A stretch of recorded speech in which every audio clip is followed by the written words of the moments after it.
मैं देवेंद्र पटेल पिछले कई वर्षों से शिक्षण कार्य में संलग्न हूँ। अनेक परेशानियों के चलते कई बार विद्यार्थी अध्यापकों के समक्ष शिक्षा लेने के लिए उपस्थित नहीं हो पाते हैं।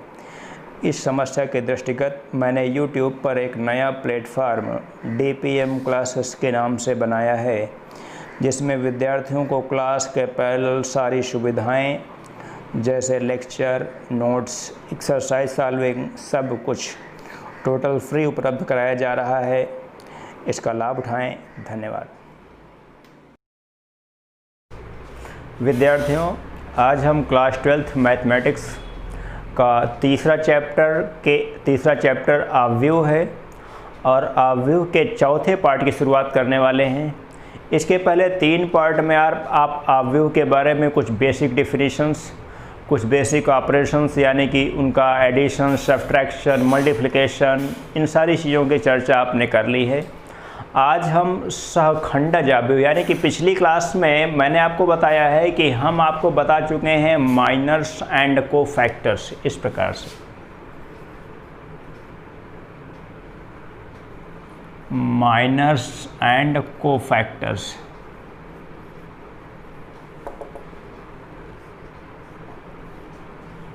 एक छोटा सा रिकैप आपको देना चाहते हैं कि माइनर्स एंड कोफैक्टर्स का मतलब यहाँ पे क्या है। फिलहाल एक बार बता चुका हूँ, लेकिन आज का वीडियो शुरू करने से पहले एक बार फिर से बताना चाहता हूँ आपको कि माइनर्स एंड कोफैक्टर्स है क्या।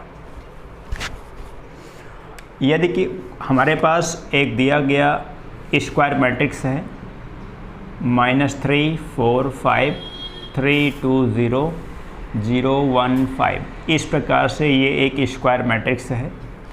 अगर हमको इसके एलिमेंट A12 बराबर 3, A12 एलिमेंट यहाँ पे 3 है, का सहखंडज का, यहाँ पे सहखंडज यानी कि कोफैक्टर का मतलब सहगुणनखंड होता है।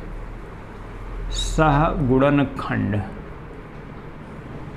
बराबर हो जाएगा -1 टू पावर 1 + 2, और इसका यानी कि इस एलिमेंट से जाने वाले रो और कॉलम को हम नेगलेक्ट करते हैं। उसके बाद 4 5 1 5 इस प्रकार से यहाँ पे आ चुका है 4 5 1 5।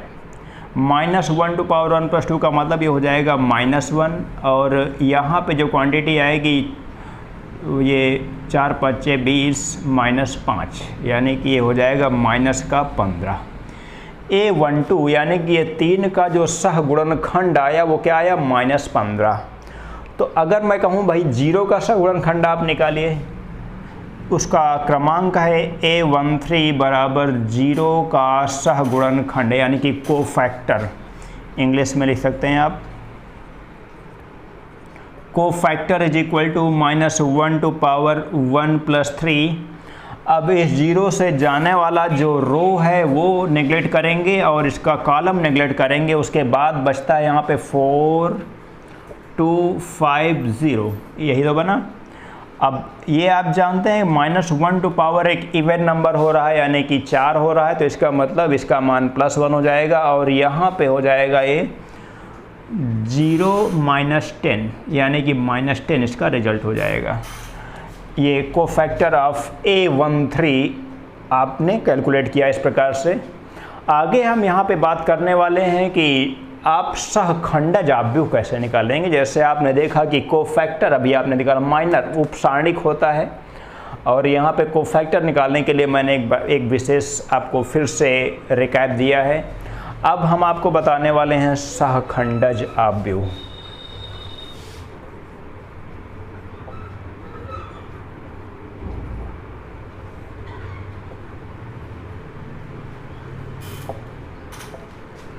इसकी इंग्लिश होती है एडजॉइंट मैट्रिक्स। Adjoint matrix. विद्यार्थियों को यहाँ पे परिभाषा नोट करनी होगी। मैं सीधे बोल रहा हूँ परिभाषा, चूँकि कोई कठिन बात नहीं है कि आप सहखंडज आव्यूह की परिभाषा ना समझ सकें, तो मैं सीधे केवल बोल रहा हूँ। किसी दिए गए वर्ग आव्यूह के सहगुणनखंडों से बने आव्यूह के परिवर्त को इस अवयव का सहखंडज अवयव कहते हैं। फिर से एक बार रिवाइज करता हूँ, आप हमारे साथ तुरंत याद कर लीजिए इस परिभाषा को। किसी दिए गए वर्ग अवयव के सहगुणनखंडों से बने अवयव के परिवर्त को इस दिए गए अवयव का सहखंडज अवयव कहते हैं। एकदम स्पष्ट शब्दों में यहाँ पे सारी बातें आपको बताई जा रही हैं, कोई ऐसी समस्या होने वाली नहीं है, सब कुछ बिल्कुल स्पष्ट है। तो आइए शुरू करता हूँ कि एडजॉइंट मैट्रिक्स जैसे, बंद कर दिएगा, एक दिया गया वर्ग अवयव है, तो यदि ए एक दिया गया वर्ग अवयव है तो ए के सहखंडज को एडजॉइंट ऑफ ए से निरूपित करते हैं।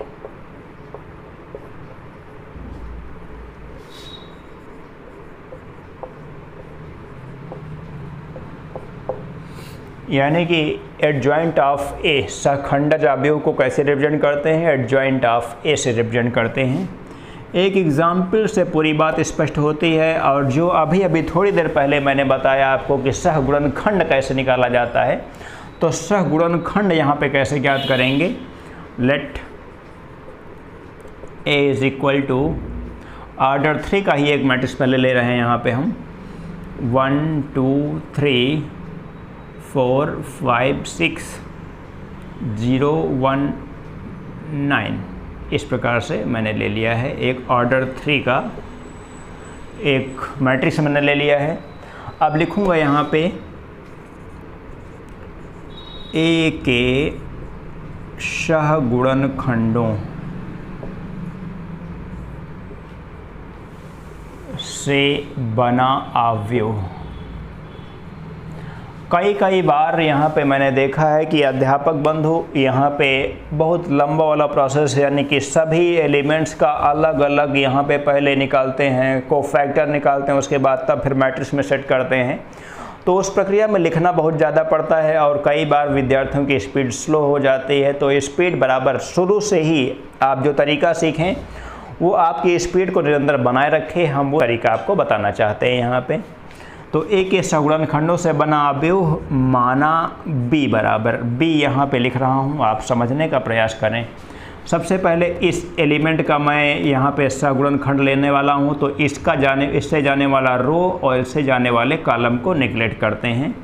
यहाँ पे हो जाएगा 5 × 9 माइनस 1 × 6, इस प्रकार से इंटू का मल्टीप्लिकेशन, इंटू का साइन इस प्रकार से भी आप बना सकते हैं। यहाँ पे माइनस के साथ आएगा, जैसे आज आपने बताया था कि A12 का जो कोफैक्टर आता है वो निगेटिव के साथ आता है, तो minus plus minus plus plus minus, इस प्रकार से अल्टरनेटिंग सिस्टम में हमेशा लिया जाता है इनको। यहाँ माइनस के साथ ये रो यानी कि 4 का मैं सहगुणनखंड निकालने वाला हूँ, तो ये 4 से जाने वाला रो और इसका कॉलम नेगलेक्ट करता हूँ। इसके बाद बचा यहाँ पे 2 × 9 माइनस 3 × 1 इस प्रकार से।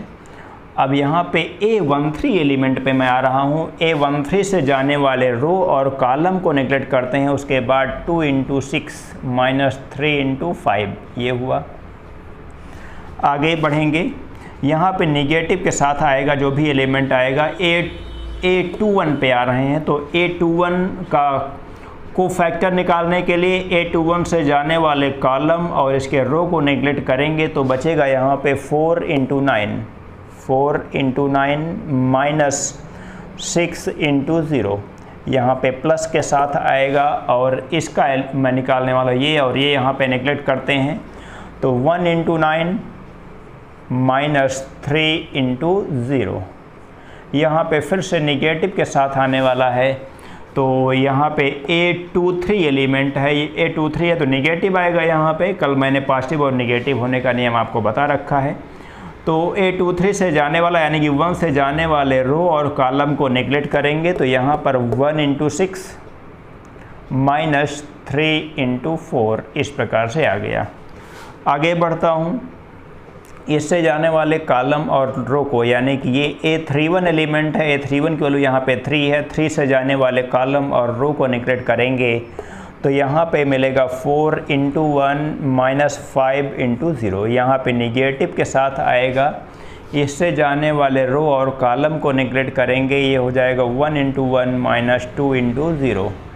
यहाँ पे बढ़ता हूँ और इससे जाने वाले रो और कॉलम को निगलेक्ट करते हैं तो ये हो जाएगा 1 × 5 - 1 × 5 - 2 × 4। इस प्रकार से इसको सॉल्व कर लिया जाए, यही जो मैट्रिक्स मिलेगा वो A के सगुणनखंडों से बना व्यू मिलेगा। उसके बाद एडजॉइंट निकालने का क्या प्रोसेस है मैं आपको बताऊंगा।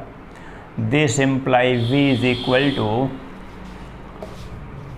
ये 5 × 9 = 45 - 6, यहाँ पे माइनस का हो जाएगा 36 - 0, यहाँ पे हो जाएगा 4 - 0 हो जाएगा, यहाँ पे माइनस तो है ही, 18 - 3 हो जाएगा, यहाँ पे 9 - 0 हो जाएगा, यहाँ पे माइनस के साथ है 1 - 0 हो जाएगा, यहाँ पे माइनस प्लस होगा और ये हो जाएगा 12 - 15।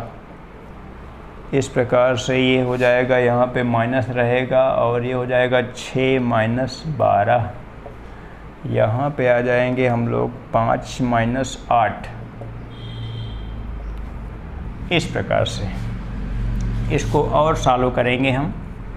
यहाँ पे हो जाएगा ये 39, यहाँ पे -36 4, यहाँ पे हो जाएगा माइनस का 15, यहाँ पे हो जाएगा 9, यहाँ पे हो जाएगा -1, यहाँ पे हो जाएगा -3, यहाँ पे हो जाएगा 6 और यहाँ पे हो जाएगा -3। ये अभी A के सहगुणनखंडों से बना व्यूह आपने कैलकुलेट किया है। अब हम वास्तव में बता रहे हैं यहाँ पे एडजॉइंट यानी कि सहखंडज। तो सहखंडज की परिभाषा मैंने आपको तुरंत अभी नोट करवाया था और याद करवाया था कि A का जो सहगुणनखंड, ये A का जो सहखंडज होता है वो A के सहगुणनखंडों से बने आव्यूह के ट्रांसपोज को हम लोग कहते हैं सहखंडज आव्यूह। We know that adjoint of A is equal to BT। BT का मतलब ट्रांसपोज ऑफ B, और ट्रांसपोज निकालना आप अच्छी तरह से जानते हैं, यानी कि ये फाइनल रिजल्ट आ रहा है एडजॉइंट मैट्रिक्स का।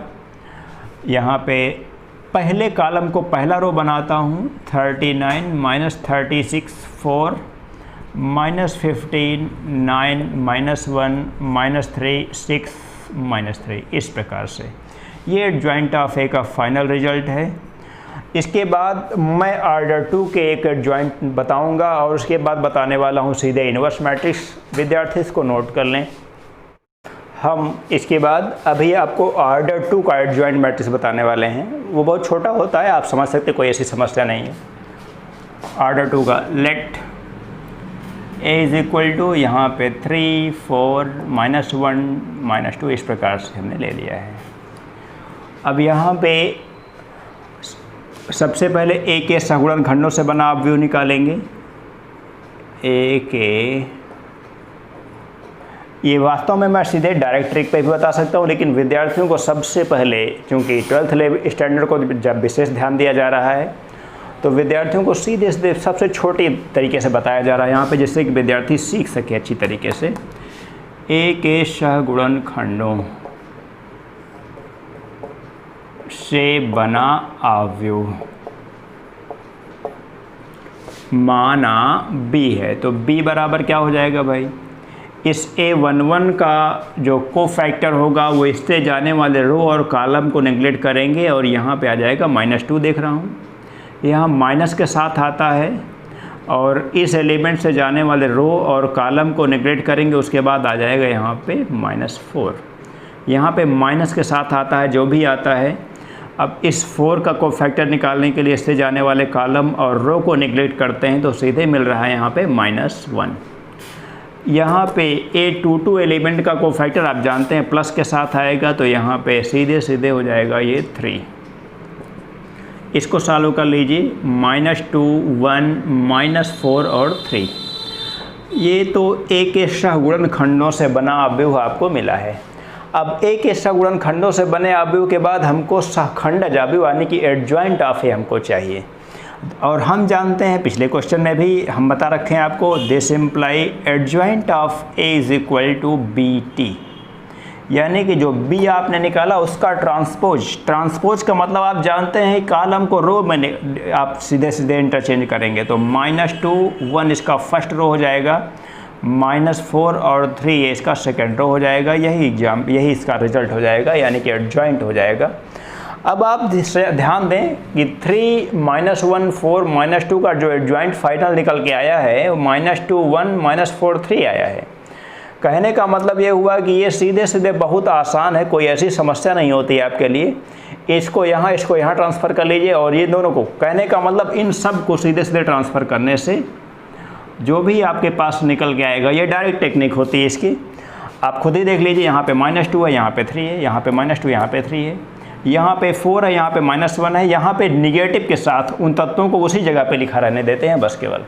यहाँ पे क्या करते हैं, निगेटिव के साथ उन तत्वों को वहीं पे लिखा रहने देंगे, बस अंतर इतना होता है। तो बहुत आसान है, कोई ऐसी समस्या नहीं है। आप ऑर्डर 2 का जो एडजॉइंट है वो फटाफट सीधे सॉल्व कर सकते हैं। उसके बाद अगर एडजॉइंट आपको जानकारी में हो चुका है तो मैं सीधे आपको लेके चलूँगा कि इन्वर्स कैसे कैलकुलेट करते हैं, किसी भी स्क्वायर मैट्रिक्स का इन्वर्स कैसे कैलकुलेट किया जाता है। और ये बहुत ही महत्वपूर्ण टॉपिक है, क्योंकि इन्वर्स के आधार पर ही आपके बोर्ड एग्जामिनेशंस में सीधे सीधे लॉन्ग आंसर आने वाला है, चाहे वो स्टूडेंट CBSE बोर्ड का हो, चाहे UP बोर्ड का हो। और इसी प्रकार से आपको बताना चाहता हूँ कि ये कॉम्पिटिटिव एग्ज़ाम्स के लिए भी इन्वर्स के क्वेश्चन पूछे ही जाने हैं, ये निश्चित है। तो विद्यार्थियों को इस टॉपिक को बहुत अच्छे तरीके से यहाँ पे कैलकुलेट करना है, ध्यान रखना है।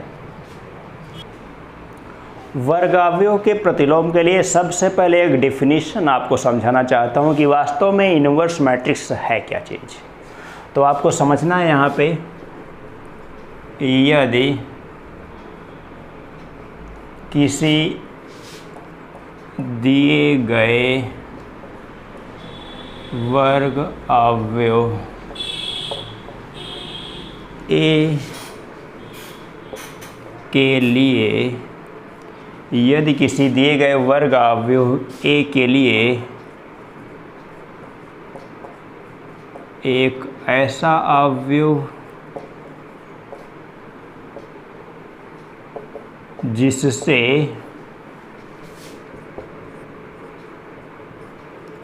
गुणा करने पर, एकदम स्पष्ट शब्दों में यहाँ पे 2 लाइन में आपको डिफाइन कर रहा हूँ, अवयव जिससे गुणा करने पर इकाई अवयव प्राप्त होता है, इकाई अवयव प्राप्त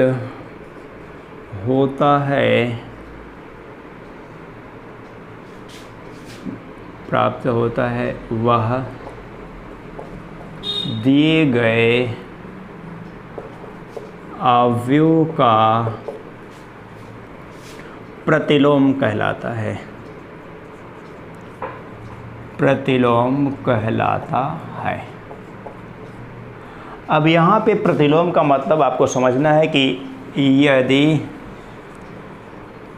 A एक दिया गया वर्ग अवयव है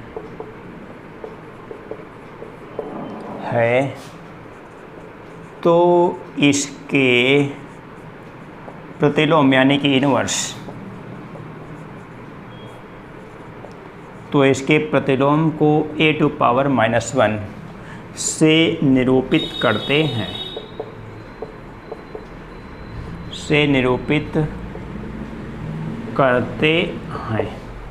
और A इन्वर्स इंटू A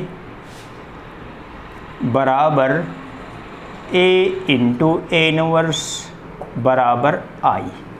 यही चीज़ मैंने 2 लाइन की परिभाषा में आपको समझा रखा है। यदि किसी दिए गए वर्ग अवयव ए के लिए एक ऐसा अवयव जिससे गुणा करने पर इकाई अवयव प्राप्त होता है, इकाई अवयव प्राप्त होता है, गुणा करने पर इकाई अवयव प्राप्त होता है, वह दिए गए अवयव का प्रतिलोम कहलाता है। तो यहाँ पे कह सकते हैं, तो वह दिए गए अवयव का प्रतिलोम कहलाता है।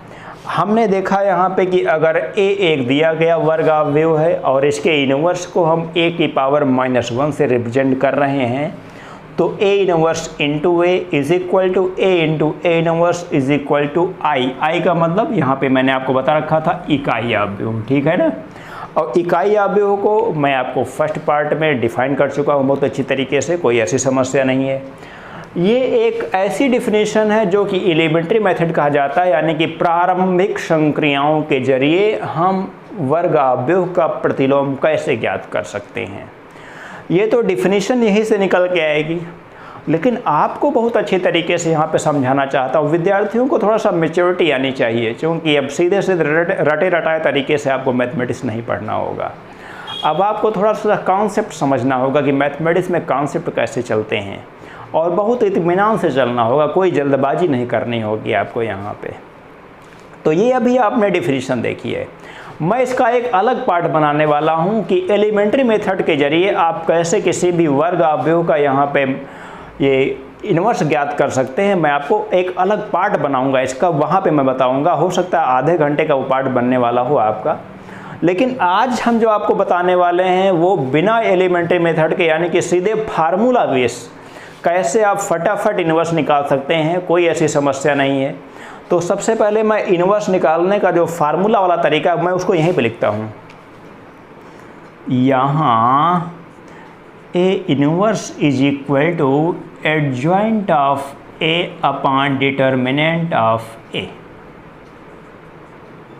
ये तरीका हर विद्यार्थी के समझ में आ सकता है, यहाँ पे कोई समस्या नहीं है, क्योंकि डिटर्मिनेंट ऑफ ए आपको पहले बता चुका हूँ, और एडजॉइंट ऑफ ए मैं अभी बता के समाप्त किया हूँ, उसके बाद ये हेडिंग लिखी गई है।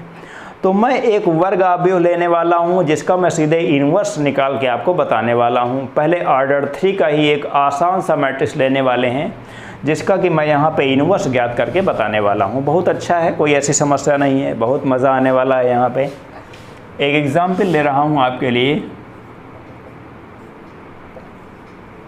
Late A is equal to 4 0 3 -2 -5 1 0 1 2।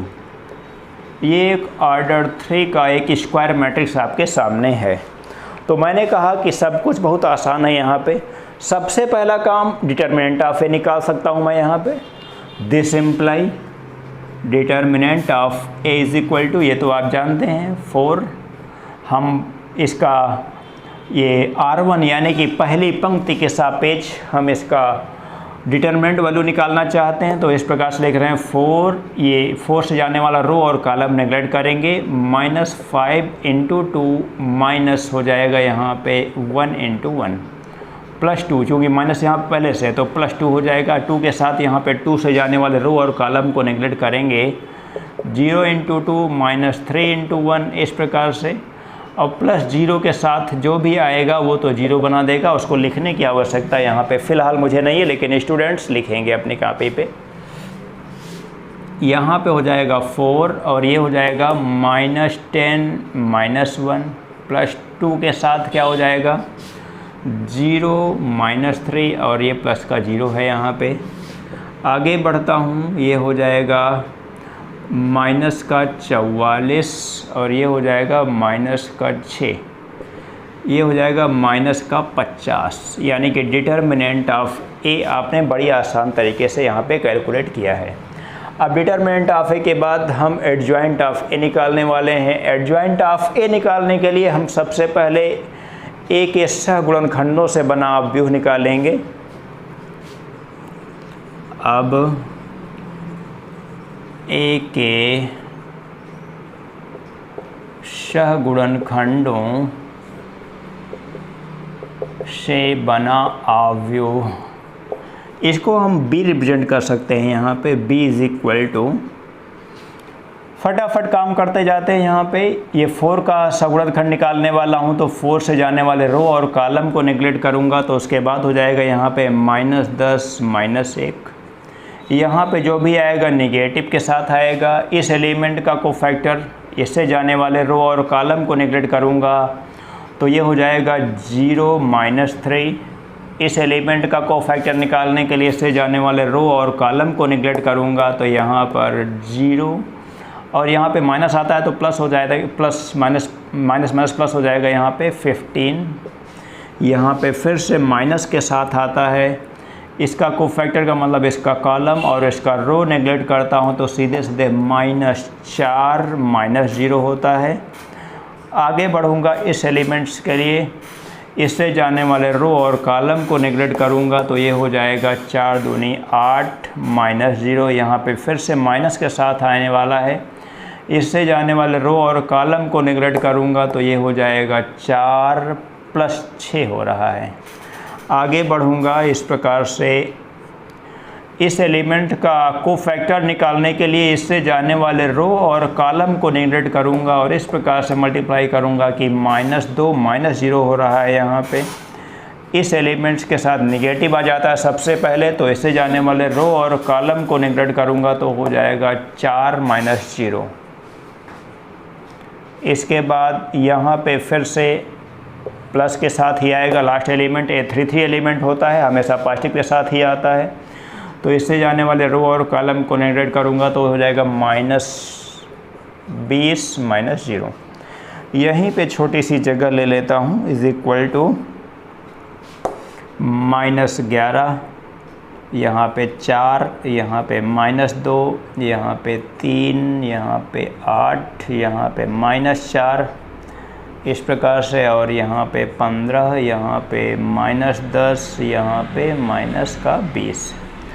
अभी ये जो निकाला है आपने, ये सीधे सीधे क्या है, ये एक के सगुणनखंडों से बना अवयव आपने बताया है। एक के सगुणनखंडों से बने अवयव के बाद अभी आपको इसका ट्रांसपोज निकालना है, और ट्रांसपोज के बाद तब फिर इनवर्स का ये नियम आपके पास लिखा गया है। तो ऐसी कोई समस्या नहीं है, बिल्कुल भी नॉन स्टॉप हम यहाँ पे चलते रहेंगे।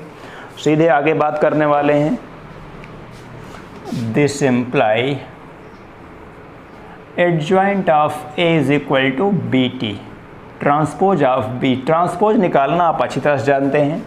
इस पहले कॉलम को यहाँ पे फिक्स कर देंगे पहले रो के जगह पे, तो पहले कॉलम को आप बोलें -11 4 -2, -11 4 -2, इस प्रकार से। दूसरे कॉलम को दूसरे रो के जगह पे शिफ्ट करेंगे, 3 8 -4 यहाँ पे है, 3 8 -4।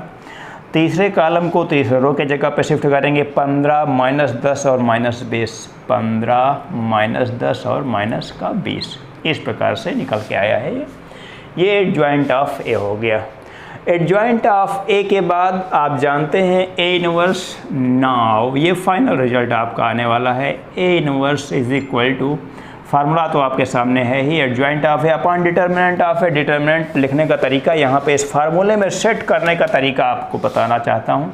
-1/50 हो जाएगा, और ये तो आपके पास है -11 3 15, और ये 4 8 -10, और ये -2 -4 -20। इस प्रकार से ये A इनवर्स निकल आता है। फाइनल रिजल्ट है इसका ये 50 से, कहने का मतलब कि एवरी एलिमेंट में डिवाइड हो जाएगा। इस प्रकार से 50 से प्रत्येक एलिमेंट में यहाँ पे भाग हो जाएगा, तब ये फाइनल रिजल्ट दे देगा।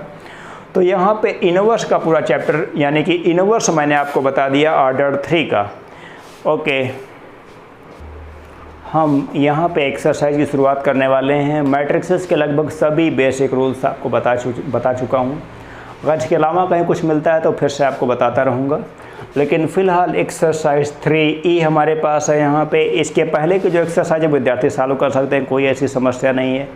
या मैं एक बार फिर से देख लूँगा कि एक्सरसाइज में कौन सी ऐसी समस्या आ रही है, या विद्यार्थी खुद ही बता सकते हैं कि कौन सी समस्या आ रही है एक्सरसाइज सॉल्व करने में। मैं उन क्वेश्चंस को भी अगले वीडियो में यहाँ पे डाल सकता हूँ। यहाँ पे पेज नंबर 148 है आपकी डॉक्टर हर्षवर्धन शर्मा की बुक का, उसका ये क्वेश्चन नंबर 29 आपके सामने है। इस प्रकार से एक मैट्रिक्स सिस्टम दिया गया है और कहा गया है कि इसमें यक्स की वैल्यू कैलकुलेट करनी है। आपको समझना है यहाँ पे कि क्वेश्चन को 02x भी है यहाँ पे, 02x, यहाँ पे 02x भी है, इज इक्वल टू 0, ऐसे दिया गया ये क्वेश्चन। तो ऐसी कोई समस्या नहीं है, सॉल्व करता हूँ मैं, कोई दिक्कत नहीं होगी आपको। सबसे पहले आपको यहाँ पे ये ऑर्डर इसका क्लियर करना है, इसका ऑर्डर क्या है। इसका ऑर्डर है, आप जानते हैं 1 क्रॉस 3, इसका ऑर्डर है 3 क्रॉस 3 और इसका ऑर्डर है 3 क्रॉस 1। अब ये समझना है यहाँ पर कि किसको पहले गुणा कर लिया जाए। गुणा तो वास्तव में आपको बताना चाहता हूँ, number of column in this 3 है, number of column row in this 3 है, और यहाँ पे नंबर ऑफ़ कॉलम 3 है और नंबर ऑफ़ रो 3, यानी कि पहले चाहे इन दोनों का गुणा कर लें या फिर इन दोनों का गुणा कर लें, दोनों का मल्टीप्लिकेशन यहाँ पे पॉसिबल होगा, कोई ऐसी समस्या नहीं होगी। चलिए आइए इसी लेफ़्ट साइड से ही गुणा करता हूँ यहाँ पे सोल्यूशन में। फर्स्ट रो फर्स्ट कॉलम, यानी कि 1 इंटू 1 प्लस 2 इंटू 2 प्लस यहाँ पे हो जाएगा 1 इंटू 1। उसके बाद अब ये ध्यान रखना है कि इसका ऑर्डर क्या बनने वाला है। वास्तव में जो मल्टीप्लिकेशन आप इसका करेंगे, मल्टीप्लिकेशन तो हो जाएगा, लेकिन उसका ऑर्डर क्या बनने वाला है। उसका ऑर्डर 1 क्रॉस 3, यानी कि एक रो उसका बनेगा और उसका 3 कॉलम बनेगा इस प्रकार से। तो एक रो इस प्रकार से बनने वाला है और उसके बाद फर्स्ट रो सेकेंड कॉलम पे आने वाले हैं हम लोग, यानी कि 1 into 2 plus 2 into 0 plus 1 into 0। उसके बाद फर्स्ट रो थर्ड कॉलम पे आने वाले हैं, तो यहाँ पे हो जाएगा ये 1 into 0 plus 2 into 2 plus 1 into x, और इसी के साथ ये इतने का मल्टीप्लिकेशन आप कंप्लीट कर रहे हैं। आपके पास बचा केवल यहाँ पे 02x, 02 और x, इस प्रकार से एक अवयव बचा है, इसके बराबर है 0। ये पूर्ण रूप से दिया गया है यहाँ पे। आइए आगे बढ़ता हूँ सॉल्व करते हुए। यहाँ पे हो जाएगा 1 प्लस 4 प्लस 1, यहाँ पे 2 प्लस 0 प्लस 0, यहाँ पे 0 प्लस 4 प्लस x, यहाँ पे हो जाएगा 02x, यहाँ पे इज इक्वल्स टू 0। इसका ऑर्डर आप जानते हैं। चलिए अगले स्टेप में 4 2 6 हो जाएगा, यहाँ पे 2 हो जाएगा, यहाँ पे 4 प्लस x हो जाएगा। इसका ऑर्डर आप जानते हैं ये 1 क्रॉस 3 है। इसका ऑर्डर आप जानते हैं 02x, इसका ऑर्डर 3 क्रॉस 1 है, इज इक्वल टू 0 है। सीधे सीधे इसका ऑर्डर 1 क्रॉस 1 बनने वाला है, सीधे मल्टीप्लाई करते हैं। 6 into 0 plus 2 into 2 plus 4 plus x into x is equal to 0। ये फाइनल रिजल्ट आ रहा है। एक लाइन और यहाँ पे लिखता हूँ, 0 plus 4 plus 4x plus x square is equal to 0। आगे बढ़ते हैं सॉल्व करते हुए, कोई ऐसी समस्या नहीं है, हर विद्यार्थी इसको सीख सकता है। बस केवल सिंपल मल्टीप्लिकेशन है यहाँ पे, बस x square plus 4x plus 4 is equal to 0। आगे x प्लस 2 का होल स्क्वायर निकल के आ रहा है, is equal to 0। This imply x is equal to -2। ये वैल्यू यहाँ पे निकल के आई है।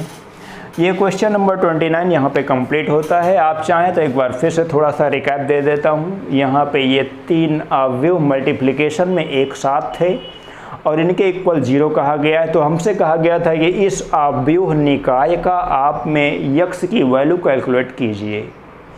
तो अवयव निकाय में सबसे पहले मैंने इन 2 अवयव का आपस में गुणा किया। इसका ऑर्डर आप देख रहे हैं कि 1 क्रॉस 3 आ गया था इसका ऑर्डर। ये देख रहे हैं मल्टीप्लिकेशन, कोई ऐसी समस्या नहीं है। 1 क्रॉस 3 और यहाँ पे 3 क्रॉस 1 पहले से बचा था, तो इसका मल्टीप्लिकेशन भी पॉसिबल है। आप जानते हैं ये मल्टीप्लिकेशन इस प्रकार से 0 के बराबर हो गया और ये कंप्लीट हो चुका है। इसके बाद विद्यार्थी इसको नोट कर लें। Okay, thank you.